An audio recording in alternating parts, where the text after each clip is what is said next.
Morning all, and welcome to the penultimate webinar of the year.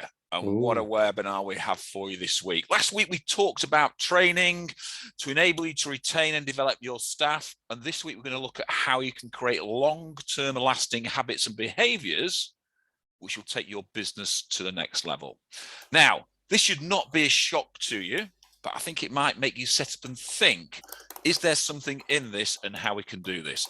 According to Dr. Stuart Wallace, between 40 and 95% of all human behavior, that's how we think, what we say, and overall the actions that we take, can fall into the category of habit. So if you think about that, if you took just 50% of what we do every day, that means that 50% of the time of the day, we're on automatic pilot. The vast majority of the time, it's all about those ingrained habits. So the question we're going to try and cure today and kill off today is, how do we control those habits to create a better workplace? We all know there's good habits, there's bad habits, but we start thinking about putting a plate on the dishwasher. We talk about Heather, we'll say you must put it in the dishwasher, where Paul and I would think we should put it on top of the dishwasher. Oh, no, nobody's allowed to put anything in my dishwasher except me, Howard. I knew that would bring up a deliberate step. We then talk about, walking past the snack shelf in the supermarket and how often we suddenly buy itself, or just simple saying please and thank you. These are all habits that we create and stuff like that. But habits have a routine, and we all have routine. So according to Charles Duhigg, the choices that we all deliberate and make at some point, and then we stop thinking about them and continue to do them, often on an everyday basis, are the subconscious habits that we create. So can we influence those habits? Can we create better habits? Can we change our habits to become more productive and more successful? I hear the question all the time, it's about not working harder, it's about working smarter. But truly, very few people actually get to that level of creating better habits to make them work harder and work smarter, because their old habits are so ingrained and so hard to change, in inverted commas, that we always revert back to our old habits. So we're going to look at how we can train and change those things so we can start to revolutionize your business in 2022 and make more profit. So today I'm joined by Paul Jacobs and Heather Solway. Dave's on client site, and I think Paul's somewhere around. I'm not too sure where Paul is. He might be joining us, he might not. I'm not too sure. But let's kick off. We talked about behaviors quite a lot over this year, and we've talked about what behaviors are like. So we think if recruitment stands, or the recruitment attrition stands at 43%, why is it important to focus on behaviors rather than skills in the interview process? Okay, well, I'll kick this one off, because I always think that when you interview for your own business, there are sort of four areas, if you think of them as concentric circles, that you can dig into, ask questions of, particularly competency-based questions. And if I was to summarize those four concentric circles, I would put them as this: experience. So, we often see agencies, recruitment businesses looking for people with previous experience in recruitment, as if that was any measure as their potential success with us. But essentially, that's often what we see. We also see in the second circle qualifications, education. You will see things like must have a degree, for example. The two circles that I personally want to explore far more than the other two are behaviors and values. And I would call this EQ, emotional intelligence. So, because I believe those two areas are very significant in terms of identifying people that are going to match the behaviors and values of your own business, and importantly, with emotional intelligence, will enable you to understand whether that individual has the empathy, the perceptiveness, that they're sensitive enough, that they're active listeners, all those lovely things that you can't learn at school or university, but are absolutely critical to being successful in our industry. People buy people, we say it all over and over and over again. Howard always adds, people buy people they like, and that's true. So emotional intelligence, for me, behaviors and values are more important than previous experience in our industry, or where you were educated, or the level of your qualifications. And these are the areas that I often find are the areas that we spend least time delving into. And that, I believe, is one of the standard reasons why the industry has such a high attrition rate. I don't know, Heather, obviously your HR background, I'm sure you've got a lot to add to that point. You're unsurprised, I'm sure, to know that I have an opinion on this particular one. So quite slightly controversially, I would suggest that there are a large proportion of recruiters who don't necessarily understand the difference between a recruitment interview and a selection interview. And I actually think one of the problems with this, and one of the reasons we have such high attrition rate, and why, as Howard says, we should change our focus, is that in a selection interview, we are doing more than gathering information, which is what we're doing in a recruitment interview. And to be able to make a decision about what good sounds like and what it is that predicts performance in the future, you have to understand what it is. You know, how do we know that? And I think you and we all three on this know that behavior and skills are far, far better predictors of success in organizations than any of the other things that you describe. And so I think there's a really important piece that we examine our own knowledge and skills as leaders of businesses, and we think about who we're trusting in our organization to do the hiring. And really, you know, have we taught them how to do that? Have we taught them how to ask the right questions for a selection interview? Because that's different. And do they know what behaviors they're looking for? And do they know how to recognize them when they hear them in an interview? So I think it's a much bigger question than the just why is it important to change. It's absolutely fundamentally important because they predict performance in the way that other things don't. But have we trained our managers, our hirers in our organizations or ourselves to recognize what those things sound like when we hear them? I think that's a really interesting way of putting it, and I completely agree. And I think that sort of conjured into my mind that instant comment that, you know, talent is everlasting, form is temporary. And I think talent is based on that behavioral skill set, what you've got, where actually form is based on the skill set that you are taught and how you improve that skill set over time. So when I looked at this and we saw why we recruit behaviors, and we've talked about this a lot, the right behaviors mean that if we have the right behaviors for the right people, for the values that we want, then we can start to work with either existing habits or introduce new habits to those people that fit with their behavioral profile and their skill set. Where sometimes if we just bring someone in with skills that have the lack of behavioral intelligence that the business requires, then it tends not to match. We tend to lose people in that way. So I think behaviors and values dominate the person's daily output. However, it's creating the development that creates the habit that drives success. And I think that's what we've got to start to think about when we recruit. And Howard, how many times have we all seen a situation where a highly successful recruiter in one organization moves to another organization and can't replicate the success? Yeah, because the behavior profile doesn't fit the new organization.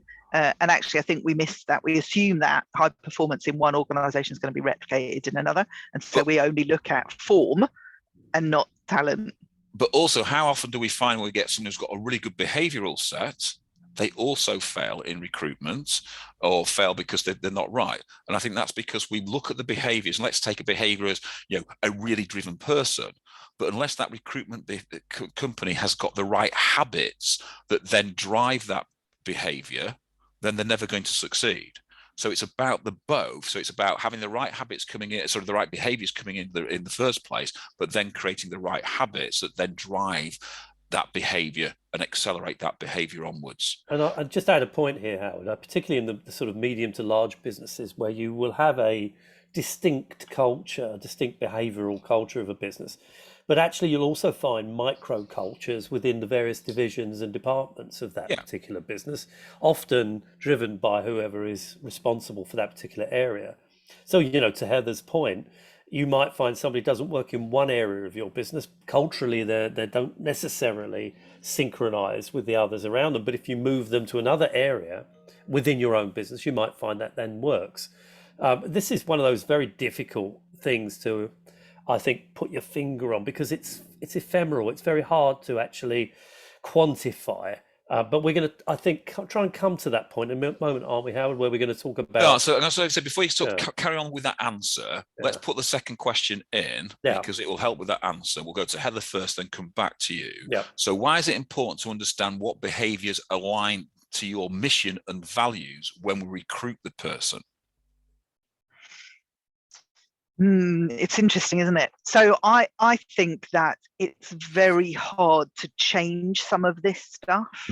I think there are some things about us that are intrinsic and are hard to change. And so aligning behaviours to your mission, vision and values, if you get an incongruity there, that's another thing that impacts on attrition, isn't it? So if you hire in a particular way and it's not congruent with what they find when they arrive, that's going to cause attrition, right? So that's one of the aspects of it. There's loads of others, but for me, some of this stuff can't be trained, Howard. So some of it absolutely can, but some of that alignment with values is intrinsic to who we are, and we have to find that match if we can. What I'm going to do is I'm going to challenge that a little bit. I'm going to challenge that a little bit later on. I'd so expect you to. I'm going to come back to it, because I think there's a challenge to be had there. Mr. Jacobs. Oh, it's been very combative, I think, Mr. Greenwood. I don't think that's very nice. I don't know if you know this, but Heather's just returned from a holiday. I don't know if she's mentioned this to anybody, and she's feeling very chilled. Did I not tell you that I'd been aboard? Was it by any chance the Caribbean? I may have been the Caribbean. I think it was the 14 postcards I got from every day that she was there that sort of reminded me that she was. It was the photographs of the long drink on the beach that were really winding me up at that point. Anyway, I think you're right to say this is a very difficult subject matter. It begins really with understanding what your own vision and mission statements are. I mean, we talked endlessly about this point. There was a point several years ago when every business went away for about 2 days, stuck in a nice hotel in the countryside, and spent a lot of money putting together visions and mission values and whatnot. And everyone emerged with this. It's almost like Macmillan with that sort of thing coming out of the plane saying, I have in my hand, etc., etc. We had a mission a mission statement that was then circulated to the business, and everybody ignored it and stuck it in a drawer. You need to understand what it is that your vision and behaviours are in your business. It's not just something written on a piece of paper that sits on a wall in reception. You have to live it and breathe it. And I think Heather's alluded to this whole EVP point, employer value proposition, which is that whatever you are trying to portray externally to your client and candidate database, and indeed people looking at your business in terms of wanting to work for you, should be the experience, the replica of what they expect. If they get inside your business and discover that the glossy brochure that they read via your website and through the interview process is not aligned and consistent with their experience of working for your business, they're going to leave. Yeah, so absolutely. This is a very important point. You have to make sure that what you say you are, what you believe you are, is consistent throughout everything you do in the business. Now, I will say this without wishing to blow my own trumpet, but in my old business, we had a very, very, very strong understanding of what our mission and values were. I mean, absolutely everybody in my business, right down to the most junior individual, knew what they were. And it made life very easy for me personally when I was involved in interviewing people, because I was very clear in my head, very, very clear, crystal clear about what we wanted and who would fit into our culture. Once you get it right, it's much easier then to be able to define who's going to fit and who isn't going to fit. And I think what we do is we often sort of gravitate towards, in inverted commas, big billers, people that we think are going to come in and rock our boats and make us lots of money, which is perfectly understandable. But we've all met big billers who are a royal pain in the posterior and create absolute havoc in our businesses, collateral damage left, right, and centre. Not. We've all been there, and I'm sure there are people listening right now who are chuckling at my comments. I didn't realise my posterior was royal, but there you go. I'll take it. There you go. But the truth is that people often, the ones we love, are maybe not necessarily our biggest billers, but absolutely contribute to the business and everything about what we hold dear every day of the week and make it an absolute pleasure to work alongside. So I think we've got to figure out what it is we want and how that is consistent with our image. So let's push that on to the next question, because I think absolutely we're saying the right things, and we all say the right things, that behaviours and values need to be aligned, because we need to have those alignments then to get the right habits forming in the business. So last week we discussed training and how important it is. So how do we make training become a habit to improve our business performance? Heather, do you want to kick this off? Yeah, it has to be a fundamental part of what's normal around here. So, we talk about, how we do things around here, and, your mission, vision and values should include a commitment to the development of everybody in the organization. And I think we have to normalize it in order for it to become a habit. It has to be a natural part of every conversation that a line manager has with their team, that a director has with their line managers. It's about normalizing learning and development, and every situation and everything that happens in the organization being an opportunity to learn has to become a normal part of every conversation. And then you enhance that with other interventions and extra skills development sessions that you can't do through coaching, that you can't do that. But it's about normalizing it within your culture, I think. I mean, I would add to that. I think I always say to people, if you want to be a manager or / leader, then also I think what becomes incumbent upon you is to become a teacher. And I know it's a bit of a glib word, teacher, but I genuinely think that the best leaders and managers are great teachers and take pleasure and pride in passing on knowledge and expertise to others around them. That isn't, and back to my earlier point about the big billers, necessarily the case with big billers, who are by default very often people that are self-centered and only interested in what they can earn, which is perfectly fine, by the way. Just don't make them managers. Often, I think great managers and leaders are people that take, as I say, enormous pleasure from it. So I always say to people when we talk to them about developing and growing their careers, that if you want to lead people, you want to manage people, then you have to have a passion for teaching. And that, I think, means that you have to be prepared to let go, not worry that somebody you're teaching is likely to become as good or better than you, but accepting of the fact that if they are as good as you or better than you, then you in turn will ultimately develop your own career, and indeed in the process make hopefully quite a lot of income for the business and for yourself. I think this is intrinsic. It's something that's so important. And when you look at who you're going to promote, establishing whether they are keen to coach and mentor people is absolutely critical in my mind. So I think when we start to think about this, what you've said and what I've said, what Heather's said, and as we prattle on and talk about this, prattle. What we'll find today, everyone that's sat on this webinar today, the same thing is going to be happening to them. And this is what Joe's sort of alluding to in his question there in the box, is there's something going on constantly called the habit loop, and it rules our life constantly. And this is why 50 to 90% of our life is dealt with by habit. And if I put a simple conversation and say, I bet there's people on this webinar now who've sat there with their phone, and the cue for the habit to start is the phone will buzz or bing because there's a text coming through. So that's the cue. We know the reward is going to be either it's going to be a nice email, an email that we want to have something different, or we get rid of it. So the bit in the middle, Heather, which I'm going to challenge you on, is the routine. And so all habits have a cue, a routine, and a reward.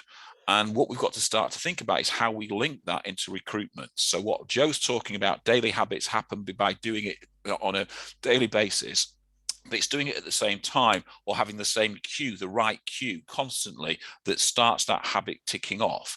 And it could be a smell, it could be a location, it could be a person, it could be a word. All those cues just come along. Once the routine kicks in, then what you've got to think about is what the reward gets. Now, what you talk about when people talk about habits, if the cue and the reward are the same, what you've got to think about is how you change the routine. And this is what, say, people who smoke, how they change smokers. The cue's the same. I want that rush The reward's the same. I've got a feeling of elation. So if you change the routine in the middle, and the routine is not so much the nicotine rush, it's the lighting of the cigarette, which is the routine. So if you change that to, say, juggling or something along those lines, and put yourself a nicotine patch on, the cue's the same, the reward's the same, but now the routine's different. And after a while, you break the actual habit from there. But what actually happens in your head is the habit stays there constantly. It never disappears. You've just changed it to a slightly different habit. So if we start to think about what we do in a recruitment point of view, we've got to start to create the right cue and the right rewards, and then start to train the routine in the middle to create the right habit constantly to build a better performance from our team. And we've started, I was talking to yesterday with a client with this, and we discussed this yesterday. And 4 months ago, we put in morning meetings. And I said, right, the morning meetings are going to run like this. They're going to be very regimented. At 8:15, your meeting will start. And you'll ask the same 3 questions. And we trained all their team leaders, their managers, to ask the same 3 questions. They've had their biggest 4 months ever. And they're putting it down to, we've now got the routine. What we've actually created is the cue for work to start is that meeting. We've made that meeting a really positive meeting. So when they walk out of that, they've got the reward. They now then have the routine to start working. We're now going to implement another routine about BD. So we're going to put BD into place every single day at the same time. Everyone's going to do that. Everyone's agreed to do that, because obviously habit is created when not just one person, but lots of people do it. Think about lots of people smoke all at the same time. You create a group of people who are smoking. Look at football. If you went to football on your own constantly, and then you left it for a couple of weeks, you might fall out of the habit. But if you were going with 2s or 3s and 4s as a group, that habit is harder to break. So what we start to think about, if we start to create uniformity in the cue, the routine and the reward, then we can start to change some of the habits that Heather was talking about earlier by changing the routine. That's why the behaviors of the person is absolutely critical when we employ them, because they've got to have that capability to actually listen and train and move on. So why is it important then to instill the right behaviors into your team right from the get-go to ensure that we get the right habits at the other end? I've got to say, Howard, in all the time we've been doing these webinars, that's probably the most sensible thing you've ever said. I have no idea what you said, Paul. It's very, very good, I must say. I'm very impressed with that answer. Why is it important to instill the right behaviours into your team? Well, it's a great question.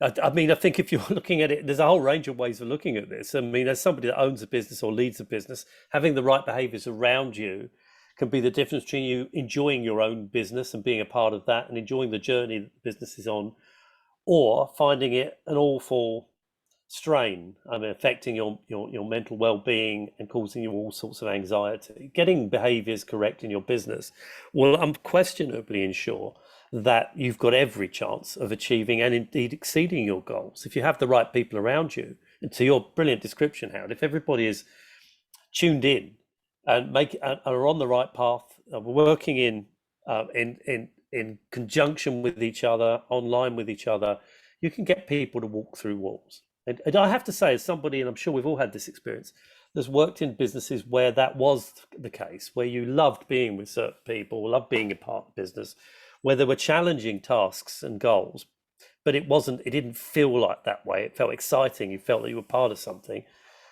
Being a part of that kind of business is just exhilarating. It's great fun. There's no blame culture. Everybody's in it together. We're all pulling together, working together, having fun together. It makes it an absolute joy. Often we talk about, and I'm guessing everybody listening here will be nodding their head, we look at salaries, trying to make sure that we ensure that people are paid adequately and paid well so that we don't lose our staff to a competitor, for example. But the truth is, whilst that's important, what's far more important is making sure that we have this enviable culture, this sort of stickability, because people will actually work for you as part of this sort of group mentality when the common goal is very evident, for less money than they can earn elsewhere. And that's not to say you should pay less money, but we shouldn't focus purely on that whole area of remuneration, because people work for money, yes, but they'll give their heart and soul to work for a business where they feel aligned to the behaviors and values and they believe in the goals and the vision of the business. I think That's so true, Paul. That's so true. One of the recruitment businesses I worked for a long time ago, we did some surveying data, and that one of the things we were most proud of was that we got the response back that 85% of the people in that business would not leave for more money. That's that wasn't why they were staying. That's not what they were interested in. And there are very few recruitment businesses, I think, that have got that right, and I think it's a real game changer. And to just link what we're talking about here back to the first question, actually, one of the biggest things that I think links to that, Howard, when you're hiring people and you're looking at behaviors in the interview process, is actually trainability. And you said that at when you were introducing that question, that willingness to listen, to engage, and to learn, that it's a trainability factor. That's what Apple's number one criteria for hiring at all levels in their organization is trainability, that willingness to learn from the people around you. It's almost a humbleness to understand that there are people around you that know more than you do. That's just hugely important in your hiring decisions for things like Howard is talking about behaviors and habits to work. You have to have people who are open-minded enough to engage in all of those initiatives that you're putting in place. So, and you also have to have, and Howard knows this from martial arts because he's a martial arts expert, in case you guys didn't know out there.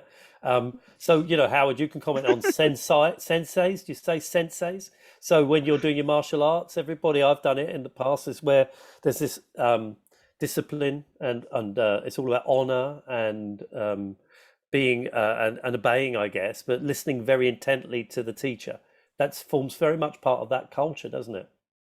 I think it's about having the right behaviours, what was said. And if you think of simple behaviours like, registering your conversations on the CRM, knowing your product and investing your time updating your product, or simple enthusiasm, going to bed early so you can wake up in the morning, bright and bushy, ready to work, have that enthusiasm to create the sale. They're all behaviors and they're all things that we do. But there's certain things that people, lots of managers complain about, things such as not putting things on the system. But if we created the right cue, routine, and reward for putting things on the system, then it becomes second nature and it becomes really early. And again, I did this with a client, with one of my own companies.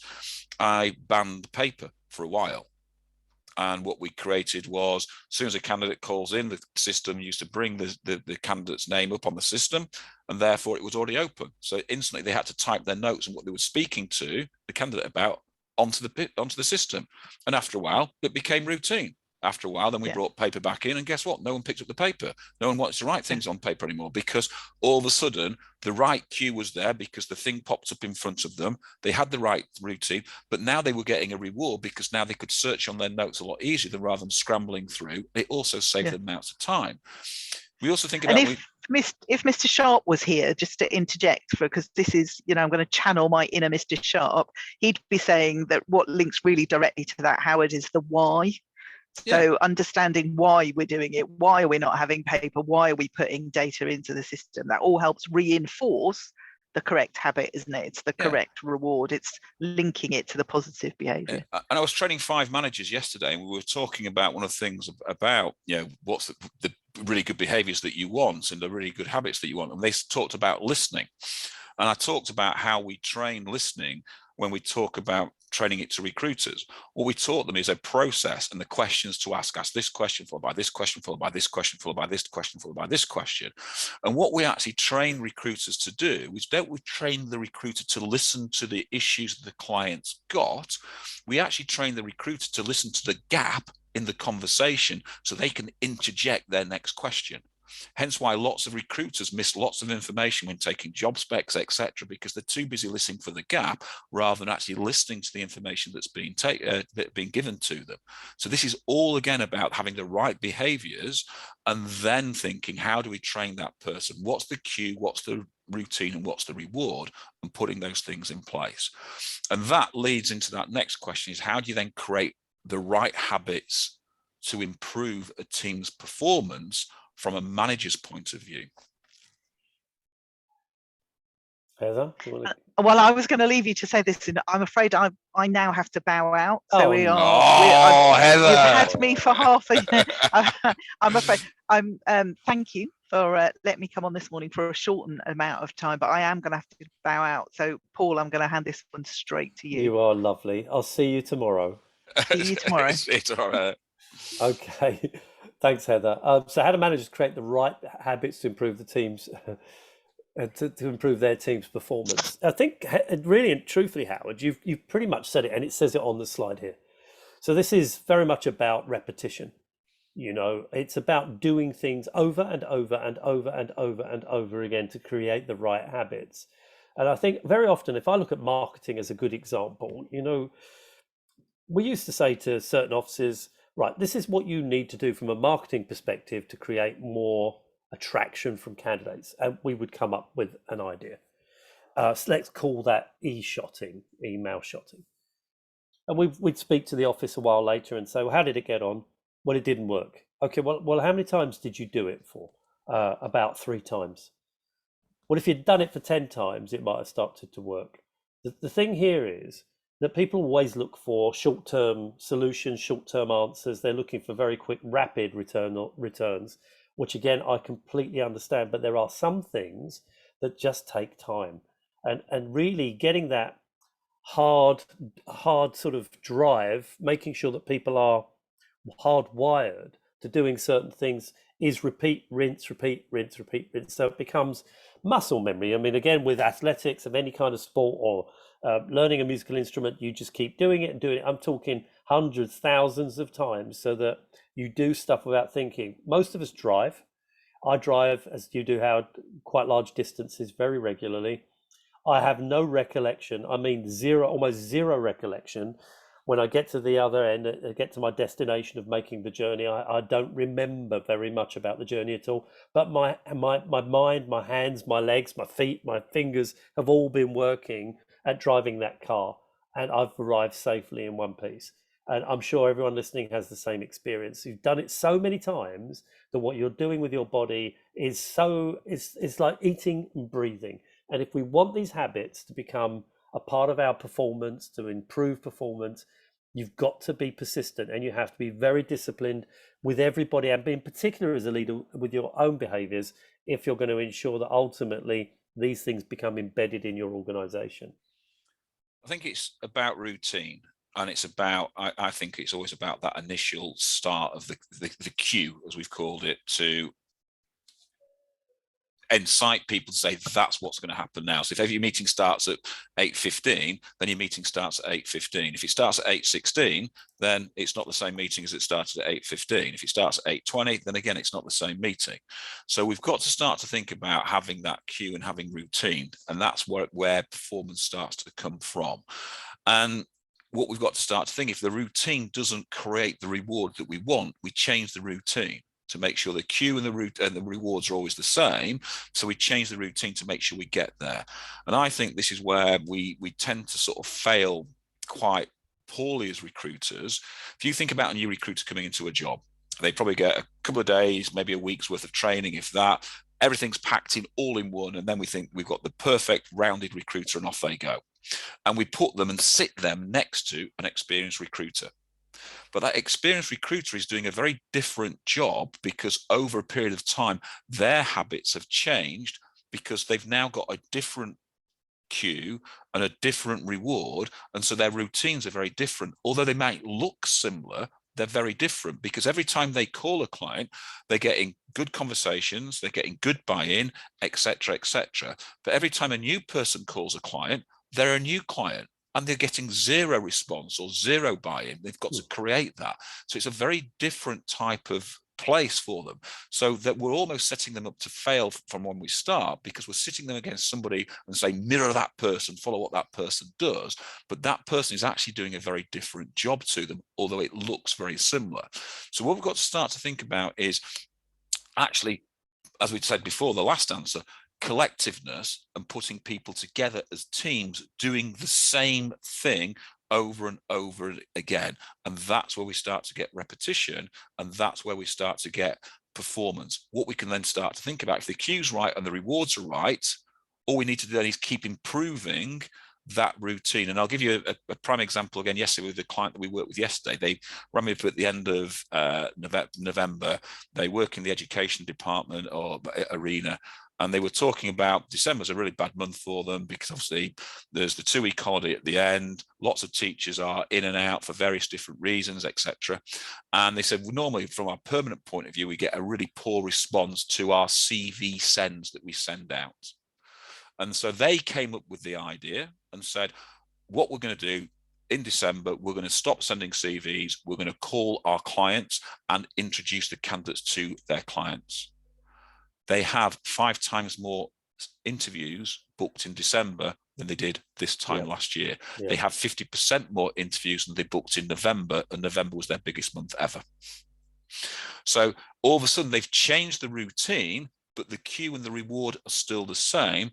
But now that reward is huge, massive, but they've changed the routine. Now it might be in February, they go back to doing emails because teachers will be busy, etc., etc., etc. So we've got to start to think all the time. We've got to look at that routine. But obviously what they found was that the experienced people benefited from that, but also the inexperienced people benefited from that, because all of a sudden the 2 types of people were doing exactly the same process and getting equal types of results. So I think we've got to start to think about what we want our new people to do, what we want our experienced people to do, and make sure that they're all doing the same things at the same time, which then creates that repetition. So that leads it to the last question, Paul. This is the question that we didn't get time to answer last week, but I think it fits really perfectly into this. One of the worst habits that we have in recruitment is the cancel culture. And we think about, clients may cancel us for various different reasons, and that's fine. We accept it and we rebook, etc., etc. We start to think about the management cancel culture, where we will say, yes, I'll put this training in tomorrow with you, be it at 9:15, and then all of a sudden at 9:14, a client rings in, and my client's ultimately more, needy than you, the consultant, and therefore I take the call, take the job, and say, I'm really sorry now, I've got a job to work, we'll do this later. What we're actually telling our staff is that we don't actually care about them. They're not as important as our clients. They're not important to me. In fact, off you go and get on with yourself. So the question is, how do we create time on a regular basis so it becomes habit as a manager, so we can start to develop our team in a better way without feeling guilty and without them feeling that they're not important to us? I think it's a great question. I think that this comes down to the managers understanding the importance of training. You can tell your managers you must train at a certain time every day. But if they don't understand the reasons, if they don't buy into the whole learning culture that we've been discussing, they don't see it as a priority, then they will consistently cancel, because they've not bought into the concept, they've not bought into the ethos. There's no point in telling people, managers and leaders, excuse me, you have to train and you have to do it every day, or you have to do it every day at a certain point or at a certain part of the week. They don't understand it. They don't see the value in it. They're not going to do it. So I think it begins with making certain, as Heather was talking about earlier, that learning and development is in the very heart of the business, that it's important. And she made a great comment about Apple, that they look for people who want to learn, who are open-minded, are humble, I think she said quite rightly, recognize that people around them know more than they know and are eager to learn and take on board new lessons and new skill sets. But that also then drives towards the managers themselves. They have to be committed, passionate. And I said it earlier about being a teacher. You have to be committed and passionate about teaching. So for me, the cancel culture, as you put it, comes directly from people who do not understand the value and the worth of teaching and mentoring and supporting the people around them. It isn't important to them. They don't think it's a priority. They believe other things in the business have got higher priority, and therefore they'll just basically cancel at a moment's notice. And if you're not watching these people as their manager, that training, that regular coaching will just be kicked into the long grass, and it will not happen, leading to your 43% attrition rate. So I think it begins very, very firmly in making sure that people understand why it's critically important as a priority to be spending time every day of the week, every week of the year, in training and coaching people. If they don't get that, they don't buy into that concept, which has to be the overarching concept of the organization. L&D forms the heart and soul of the business, then you're not going to achieve it. If you achieve it, if you convince people correctly that part of their role and responsibility in managing people is learning and development, then you have a great chance of embedding those habits and getting the culture in their own individual areas to reflect the overall culture of the business. So it's again back to routine, isn't it? It's about doing it time again. And I'll give a slight analogy from you mentioned rugby from my playing career, on something that we used to do, and how we changed the habit that most people had. And you can see this from being sort of junior rugby to senior rugby. But what we're saying is that every week we kicked off training at 7 o'clock. If you were there at 7:01, and that's 1 second, not 1 minute, then 50 press ups, 50 burpees, 50 sit ups.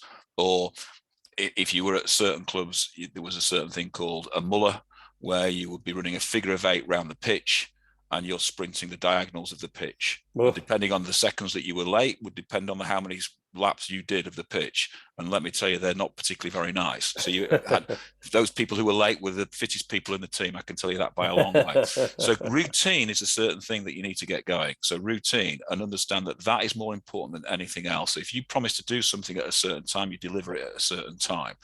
And then what it's about then looking at the things that people are doing as habit and saying, right, how do we improve that habit? How do we get that habit better?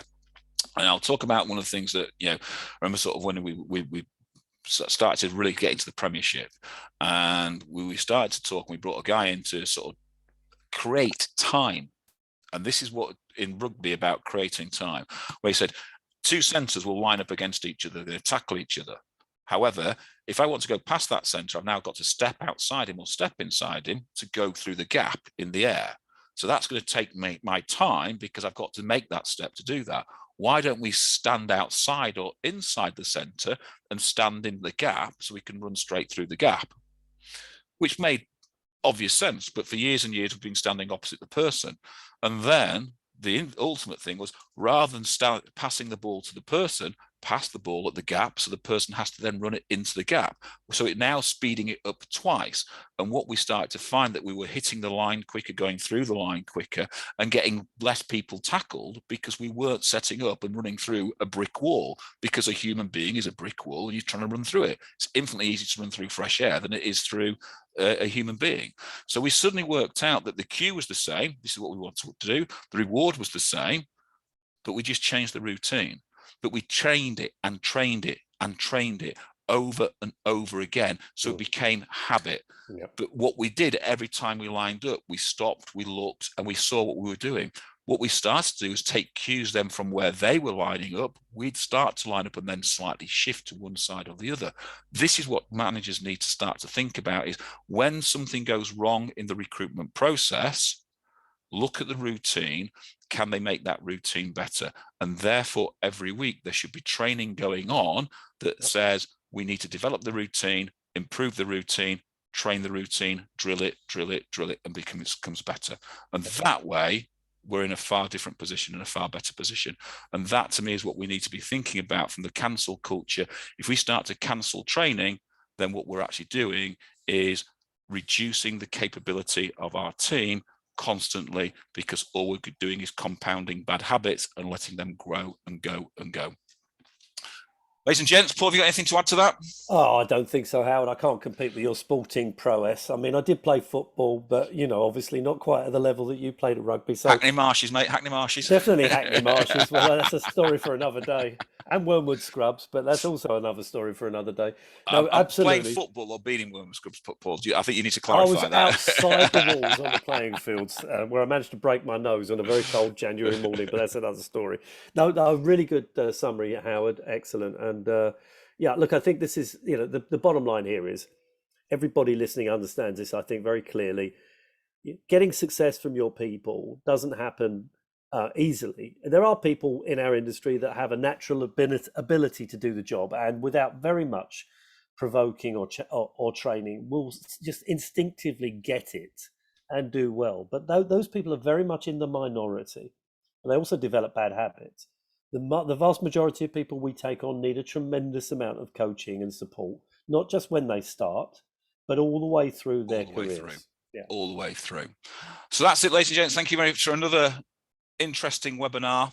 Next week is our last one of the year. No. And I'm sure lots of people might be taking on holiday or not. But what we're going to ask next year is, what do clients want for Christmas? Now, we can look at this in several ways. We could look at it from our point of view that you are our clients. So what do you want for Christmas? So you can come and ask us questions. Or we can take it from the other way around. What do your clients want for Christmas, i.e. from a recruitment agency? So join us next week, same time. Let's have a nice, really sort of interactive webinar where we can ask lots of questions and enjoy the rest of the week. The sun's shining here in Leeds, which is quite nice for a change. It's getting warmer, but not too warm from there. So have a great week.